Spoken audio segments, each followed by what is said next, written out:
नमस्कार बच्चों, आज हम पढ़ेंगे गोस्वामी तुलसीदास के काव्य की भाषा शैली।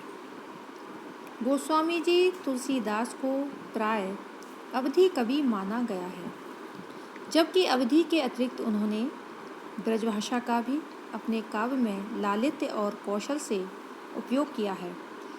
जैसा अवधी का मध्य युग की काव्य भाषा के रूप में प्रचलित प्रमुख इन दोनों बोलियों का पृथक पृथक संदर्भों और कृतियों में पृथक पृथक उपयोग करने के अतिरिक्त कहीं कहीं दोनों का मिश्रण प्रयोग भी किया गया है।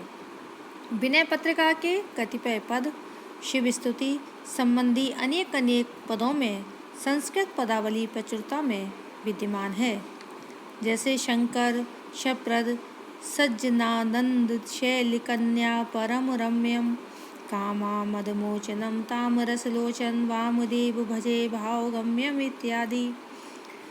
ब्रज अवधि ब्रज और अवध प्रांतों की सीमा पर मिलीजुली भाषा बोली जाती है, जिसे ब्रजअवधि कहते हैं। शूकर क्षेत्र सोरों ऐसे ही क्षेत्र में स्थित है जहाँ पर शुद्ध अवधि और न शुद्ध ब्रज ही जन भाषा है। गोस्वामी जी ने अपने लोकप्रिय ग्रंथ रामचरितमानस का बोलचाल की और अपनी यही ब्रज अवधि रखी। अयोध्या कांड में दशरथ कैकेयी से कहते हैं, अनहित तोर प्रिया के ही कीना के ही दूर सिर के ही जमुचह चीना। ब्रज भाषा का अधिकार गोस्वामी जी का अधिकार ब्रज भाषा पर भी था, जिसकी अभिव्यक्ति गीतावली, कवितावली, दोहावली और विनय पत्रिका में सुचारू रूप से दृष्टिगोचर होती है। विनय पत्रिका जागु जागु जीव जड़ जो जग जामुनी देह गेह नेह जाने जैसे धन दामुनी। तुलसीदास जी की भाषा अवधि डॉक्टर राजपति दीक्षित के मतानुसार रामलला रछु, पार्वती मंगल और जानकी मंगल में तीनों ही पूर्वी हिंदी में लिखे गए हैं। भाषा की बड़ी मधुर अभिव्यक्ति हुई है। पार्वती मंगल देवी करो कछु विनय सो बिलगु न मानव कहीं सने सुभाय सांच जिये। तुलसी भाषा में क्रिया रूप रामचरितमानस, कवितावली, गीतावली, कृष्ण गीतावली, पार्वती मंगल, जानकी मंगल, रामलला रछु में भी उदाहरण दिए गए हैं।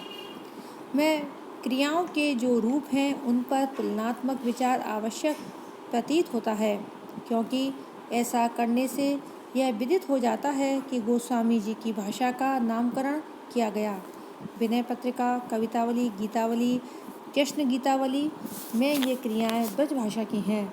शब्द चयन गोस्वामी जी ने किसी प्रकार शब्दों का प्रयोग किया। डॉक्टर राजपति दीक्षित ने तत्सम तद्भव देसी, भोजपुरी, बंगला, अरबी, फारसी आदि भाषा बोलियों के शब्दों की सूची दी, जिनका प्रयोग गोस्वामी जी ने किया, जैसे सुखेन, सरेन, उरस, सदस्य, संस्कृत, तत्सम्य, कलेबर, गिरि, विधिश्रम, मदन, ममता आदि। तद्भव में बात अहेर अही बात कोनी कनी धुनी देशज में डोंगर डांग खोरी टाई लवाई। बुंदेलखंडी, भोजपुरी, अरबी, फारसी आदि भाषा के शब्दों का प्रयोग किया। तुलसीदास जी अपनी कई विशेषताओं के कारण पूर्व में सफल रहे। कथा विन्यास, मार्मिक स्थलों का समावेश, कथा रूढ़ियों का प्रसंगानुसार सन्निवेश, वस्तु वर्णन, प्रकृति चित्रण, नाटकीय सभी दृष्टियों से तुलसीदास जी की शैली विलक्षण है।